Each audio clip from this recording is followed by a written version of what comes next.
Ocaña, tuve la oportunidad de conversar con gente que viajó desde Ocaña, y si ustedes hacen cuentas, para ir de Ocaña a Pamplona es necesario venir a Cúcuta, es decir, Ocaña a Cúcuta son 5 horas, Cúcuta a Pamplona 2 horas, es decir, es tanto el amor que se le tiene, el respeto a esta banda y a la escena en general, que hubo gente que Bucaramanga también. se caló 7 horas de Bucaramanga. Tuvimos la oportunidad de ver a gente de Dark Mantra con los cuales compartimos bueno, en mi caso, unas botellas de agua, pero y también los amigos de Rising Fire, también nuestro amigo César, que hoy vino aquí a la ciudad, hoy estuvo en la ciudad de Cúcuta, estuvimos conversando un buen rato. Nuestro amigo César Ardila, el amigo del hermano, nuestro gran hermano y gran amigo Carlos Ardila, de la Caja de Pandora de Bucaramanga. Hoy estuvimos ahí conversando un ratito aquí en la ciudad de Cúcuta, estuvo de paso. Entonces fue un encuentro multisonal, por llamarlo de alguna manera. Se dejó ver muchísima gente de Venezuela, San Cristóbal, y gente bastante contenta, porque repito, cada una de las bandas hizo lo mejor, dio decir lo mejor, pero obviamente sin demeritar a las otras 4, Wistrap, pues se le notaron sus 12 años de experiencia en esto, de los escenarios rockeros y la puesta en escena, y la música contundente, sin palabras, la música poderosísima. Bien, entonces ya terminamos, cerramos el capítulo de la Feria de Pamplona. Y sí, respecto a lo que comentaba Raúl, es triste que una ciudad como Pamplona, que sin demeritar ella es una ciudad que apenas sobrepasa los 50.000 habitantes, tenga ya prácticamente institucionalizado este evento. Ya hace más o menos 3-4 años que se viene realizando en el marco de las ferias de Pamplona, en tanto que aquí en Cúcuta escasamente todos los proyectos, todos los esfuerzos son totalmente aislados, son de 2 o 3 personas que creen en esto de la música. Pero bien, se hace la oportunidad también, son las 10 de la noche y 39 minutos en la República Bolivariana de Venezuela, 9:39 en la República de Colombia. Para recordarles que el próximo domingo 11 de julio en el Club ANSEP, a partir de las 3 de la tarde, Metal Attack, la odisea continúa. Severo concierto con bandas locales de Cúcuta, bandas, vamos a escuchar a bandas, y a ver, Amenaza, Exclown, Calzoncillo Amarillo, rodeada por la parte del neometal, y por la parte más extrema vamos a escuchar a Mythology, a Pentaphony y a Megatherium. Pues hasta el próximo domingo, Club ANSEP, calle 16 entre avenidas 3 y 4. Y ya de pronto la garganta no me está dando mucho, entonces continuamos con Sangre Azul.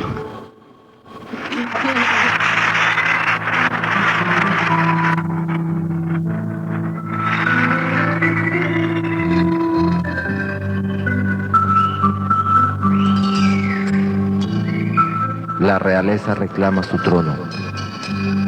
Sangre Azul.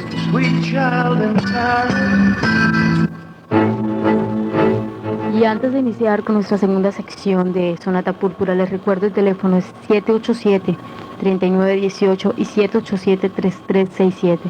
Si se encuentran en territorio colombiano, colocamos antes el 099-276. Estamos haciendo sorteo de algunas revistas de letra oculta que les recordamos es la edición número 9 de esta revista.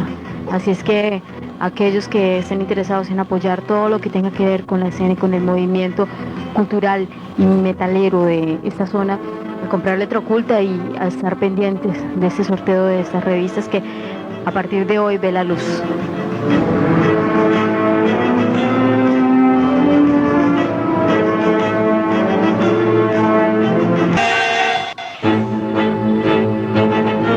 Señores, para los que renegaban del programa, decían, ¿cuándo vamos a escuchar punk en el programa? Pues ahí tienen un rock and roll bien sucio, bien setentero. Es una leyenda. Se trata de los señores Didi, Joel, Johnny y Tommy, los Ramones, en vivo. Escuchamos 2 de sus grandes clásicos seguidos. Inicialmente Glad to See You, algo así como aburrido de verte, como triste por verte. Y después escuchamos Judy is a Punk. Judy es una punk. Estos señores que, pese a que tenían el mismo apellido, no tenían nada que ver entre sí. Simplemente fue una sátira, precisamente una crítica, una burla a ese establecimiento, a ese núcleo inicial de la sociedad que es la familia. Pues ustedes bien saben que el punk siempre, entre sus tantas características, hablaba de la desintegración social y de la desintegración familiar. Entonces, partiendo de esa base, nuestros amigos dijeron que bueno, vamos a burlarnos de la sociedad, de nuestra familia. Y entonces, ¿qué mejor forma que hacerlo que poniéndose los mismos apellidos? Pero repito, no tenía nada que ver entre sí. Infortunadamente, nuestro amigo Joe murió hace algo más de un año. Son sobrevivientes de la época aquella de los Sex Pistols. Totalmente sucio. Sobrevivientes y desafortunadamente, pues como sobrevivientes tuvieron que acogerse a los medios comerciales. Y si alguien escucha, cualquier desprevenido escucha algo nuevo de Ramones, pues por supuesto puede inspirarle algo de aburrimiento realmente, porque muy diferente a lo que acabamos de escuchar, las verdaderas raíces que tenían ellos, sí, del verdadero punk. El verdadero sentimiento de desarraigo, el verdadero sentimiento de destrucción, autodestrucción. Parte del encanto precisamente de ellos es que siempre aceptaron que ellos eran pésimos músicos. Sin embargo, ellos siempre anteponían el corazón a la técnica. Entonces eso les valió que el público los reconociera, y hoy en día son toda una institución. Tanto así que hace un par de años, hace más o menos 4 años, fueron incluidos en el Salón de la Fama, algo que no muchos artistas, y menos dentro de este género, el rock and roll, puede decir, o puede darse el lujo de decir que hacen parte del Salón de la Fama. Así, abuelo, si la memoria de pronto no me da una mala pasada, está The Police, Elvis Presley, Elton John, Sir Elton John, los Rolling Stones, The Who. Muy pocas bandas se pueden contar casi que con los dedos, los 20 dedos con los cuales cuenta el ser humano. Entonces, fíjense la importancia de estos 4 señores, que si ustedes tienen la oportunidad de verles las caras, pues se dan cuenta que eran unos totales desubicados, pero hacían un rock and roll bastante crudo, pero sincero, intenso, pero muy visceral, exactamente, muy sincero, muy de adentro. Este adjetivo está visceral, está sí. Bueno, sí. Javier, mire, a propósito de que usted acaba de nombrar los del Hall de la Fama en Lecturas Dominicales del Tiempo, cabe rescatar hoy lo que escribe el señor Manolo Belón. Toda una institución dentro de un melómano, con palabras mayores, con mayúscula, con altas, como dirían los tipógrafos. La Biblia. Sí, Manolo Belón. Él hace en el Lecturas Dominicales un comentario, un artículo sobre el rock. Hace 50 años, hace 50 años se grabó la primera canción de Elvis Presley. Así que eso dio inicio a lo que es todo el movimiento contracultural de posguerra. Él mismo, Manolo, ahí dentro de su artículo plantea que hay alguna polémica, alguna discusión, pues se pueden dar 2 fechas más sobre el inicio del rock and roll. Una es un tema de Bill Haley, Los Cometas Bill Haley, su tema Rock Around the Clock, y el otro con el señor Chuck Berry, el negro que estremeció el mundo, que Chuck Berry, infortunadamente por ser de ese color en ese momento no pudo triunfar y tuvo tantos problemas. Fue opacado por Elvis Presley, un personaje blanco, pero que igualmente se valió más de su físico que de su aporte musical real. Pues Elvis Presley, si ustedes se dan cuenta, del 80-90% del 100% de su trabajo, apenas por ahí un 10-15% fue compuesto por él. Estamos hablando de la parte lírica. Pues Elvis escasamente sabía rasgar la guitarra, realmente. Exactamente. Realmente rasgar. Ustedes se dan cuenta, los videos de Elvis Presley con la guitarra en la mano era bastante deficiente en el momento de coger la guitarra. Igualmente para escribir, nuestro amigo Elvis se valió más de su pinta, de su movimiento. Elvis, pero algo le decían Elvis Pelvis. Pelvis, exactamente. Javier, te voy a decir que en un comentario de esa época, los programas, debido al movimiento de este señor de Elvis. Pues imagínense, la sociedad de esa época en Estados Unidos todavía no era tan abierta, tan liberal, y en los programas solamente se permitía pasar de la cadera hacia arriba, no podía salir de la cadera hacia abajo porque pues, le parecía muy obsceno los movimientos que hacía Elvis Presley, que si comparados con los que vemos de cualquier artista de hoy, realmente son muy ingenuos. Entonces, para recomendar lecturas dominicales, Cincuentón Campante, el rock de Manolo Belón.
(787-3918,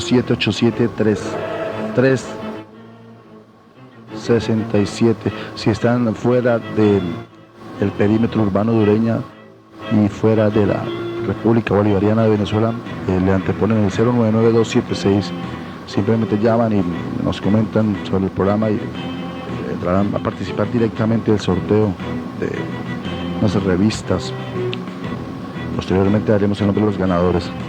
Bien, y escuchamos, si estábamos un poco radicales en cuanto al punk hecho en Nueva York, por allá cerca de Brooklyn, pues esto que acabamos de escuchar, estos dos temas no se diferencian mucho. No estamos hablando musicalmente, sino en cuanto a la postura. Una postura bastante radical en sus inicios, en la gloriosa década del 80. Escuchamos la inconfundible voz del señor Vince Neil, la batería del señor Tommy Lee, quien se ha hecho famoso tanto como músico como ex esposo de Pamela Lee, esta bomba que además de uno nos trasnocha bien. Y el señor Mick Mars en las 6 cuerdas y el señor Nicky Six en el bajo, un músico bastante prolijo. Se trata de Motley Crue. Escuchamos dos temas que marcaron huella en la historia del rock and roll, además de su calidad interpretativa, por su actitud provocadora, incitadora. Recordemos que en esa época, en el 84 y en el 85, los Motley Crue utilizaron una estética muy glam, pero también a la vez muy agresiva. Recuerdo que los bombos de nuestro amigo Tommy Lee, en los parches del bombo estaba dibujado el pentagrama. Así mismo en la frente de ellos tenían los cuatro, se ponían una pañoleta que tenía un pentagrama. Pero solamente puesta en escena, ¿no? Porque ellos lo supieron vender demasiado, bastante agresivo. Lo supieron vender, pero musicalmente también influyeron demasiado. Marcaron una época importantísima.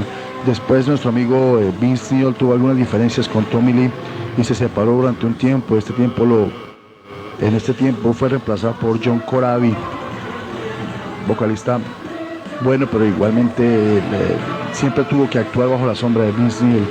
Entonces esto no le permitió a nuestro amigo John Corabi pues lucirse con la banda. Entonces decidió apartarse, hacerse a un lado, y de nuevo nuestro amigo Tommy Lee tuvo que recurrir a Vince Neil y se reunieron otra vez, se reunificaron, pero pues, se notó muchísimo el cambio.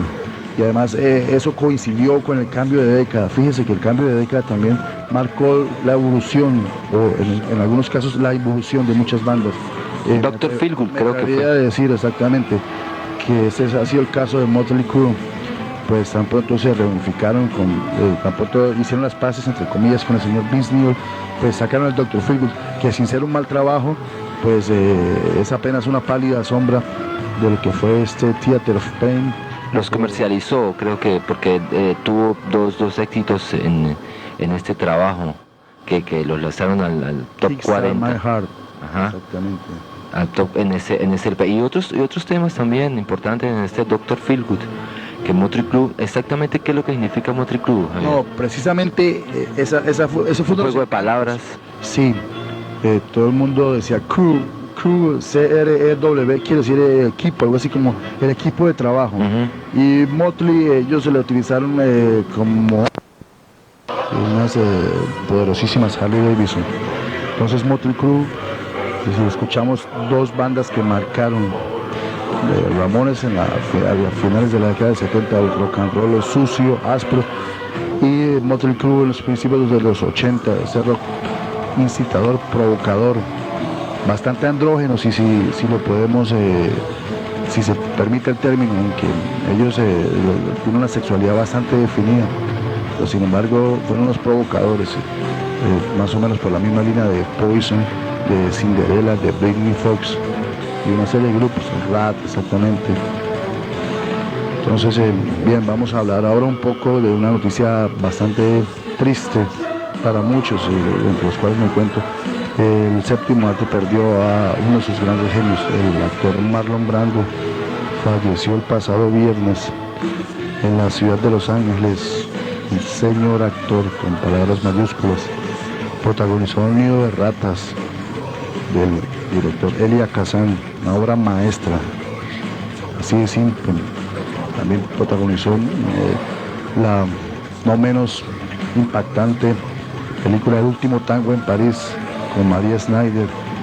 Quienes recuerdan esa película, les llegará a la memoria la escena en la cual él hace uso de la mantequilla. No puedo decir públicamente para qué lo utilizó en ese momento, pero si tienen esa inquietud deberían no perderse esa película, sobre todo esa escena en la cual nuestro amigo Marlon Brando utiliza la mantequilla. Y asimismo trabajó en una serie de películas. La que le significó el Oscar fue El Padrino, la primera parte, la primera de la trilogía del señor Francis Ford Coppola.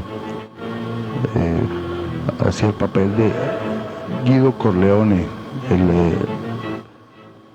la cabeza visible de la familia Corleone, de la mafia italiana que se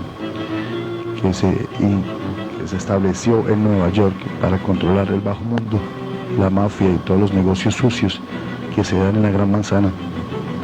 Entonces, el séptimo arte perdió al señor Marlon Brando, quien trabajó aquí en Colombia, filmó la película en 1968, más exactamente en la ciudad de Cartagena, la película La Quemada. Y quienes compartieron trabajo con él en esta película coinciden, es decir, que como actor era insuperable, pero como persona era bastante complicado, por llamarlo de alguna manera. Ya la garganta me está exigiendo que la pare. Antes de continuar, también les quiero recordar que para este martes se cierra la convocatoria. Para aquellos que no sepan, la Secretaría Departamental de Cultura realizó una convocatoria desde hace alrededor de unos 2 meses para conformar los consejos culturales de Estado, por decirlo así. Las categorías son de música, cine, la parte gráfica, en la cual incluye fotografía, pintura y todo lo que sea arte visual. También incluye prensa y música, por supuesto. Así es que este martes es la última oportunidad. Aquellos interesados se pueden acercar a la Secretaría Departamental de Cultura, exactamente Torre del Reloj, para que puedan hacer parte de estos consejos de cultura, que además es importante que tenga participación, porque en realidad la convocatoria ha sido pues no un fracaso, pero realmente han sido pocas las personas que han llegado a inscribirse. Lo importante es que tengamos participación en lo que es la parte cultural en el norte de Santander, y por supuesto de allí depende pues el resurgir o todo lo que sea el progreso de la cultura, y meter las manos un poco en lo que sea decisiones departamentales de acuerdo a la cultura. Entonces está la oportunidad de conformar estos consejos culturales y ya la última oportunidad es este martes, así es que los interesados se acercan a la Torre del Reloj.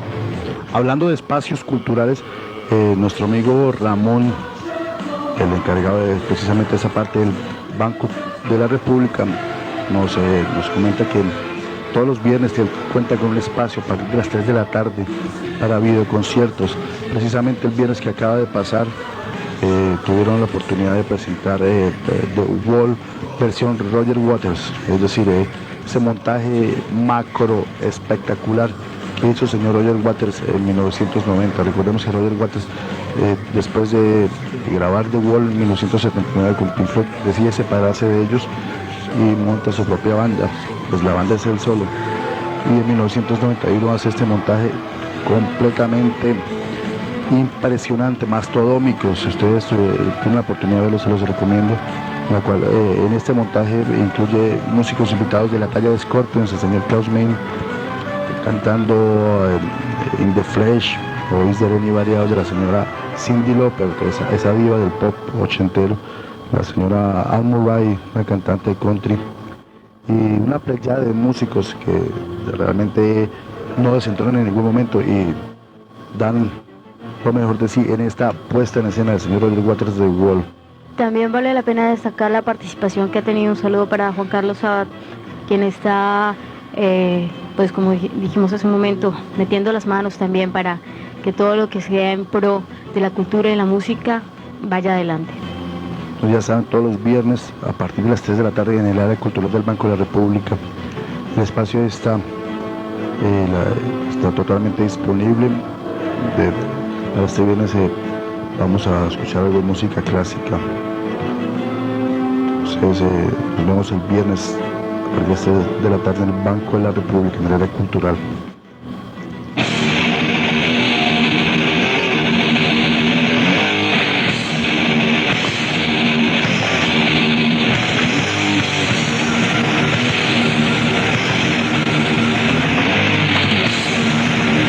Los gladiadores afilan sus instrumentos.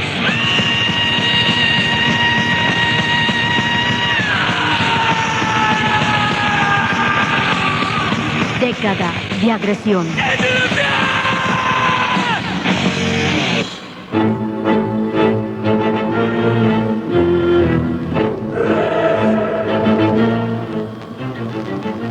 En el momento de producir esta emisión no nos dimos cuenta de pronto que hoy nos fuimos por los regionalismos. Fíjense, en Cuentófagos presentamos 4 bandas de la ciudad de Medellín, en Sangre Azul 2 bandas de los Estados Unidos, y ahora en Década de Agresión también vamos a seguir en la América del Norte, exactamente, en los Estados Unidos. Vamos a escuchar una banda que fue básicamente